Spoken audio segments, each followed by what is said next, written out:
বিশ্ব বজাৰত চাহিদা অনুসৰি নাই ইলিছৰ যোগান সুযোগ লোৱাত ব্যৰ্থ হ'ল ভাৰত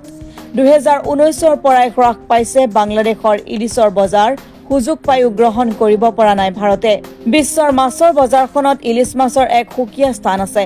বহু বিদেশী ৰাষ্ট্ৰলৈ এই মাছ যোগান ধৰি আহিছে বাংলাদেশ আৰু ভাৰতে বাংলাদেশৰ বৰ্তমানৰ ৰাজনৈতিক অস্থিৰতাৰ পৰিৱেশত বিশ্বৰ বিভিন্ন প্ৰান্তলৈ ইলিছ মাছৰ ৰপ্তানিত যথেষ্ট প্ৰভাৱ পৰিছে এনে প্ৰভাৱৰ ফলত ভাৰতে এই বজাৰৰ এটা অংশ দখল কৰাৰ এক সুযোগ লাভ কৰিছে যদিও সেই সুযোগ ধৰি ৰখাত ব্যৰ্থ হৈছে ভাৰত পশ্চিম বংগৰ পৰা ইলিছ ৰপ্তানিৰ বাবে ৰাজ্যখনৰ চাহিদা অনুসৰি হ্ৰাস পাইছে ইলিছ শেহতীয়াকৈ ৰপ্তানি বজাৰতো হ্ৰাস পাইছে বংগৰ ইলিছ মাছ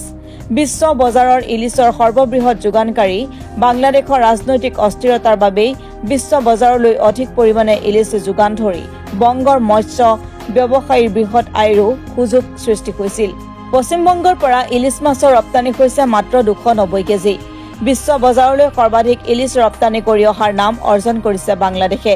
বাংলাদেশৰ চাহিদা বৃদ্ধি হ'লেও বাংলাদেশে অকলেই সেই চাহিদা পূৰণ কৰিবলৈ অসমৰ্থ হৈ পৰিছে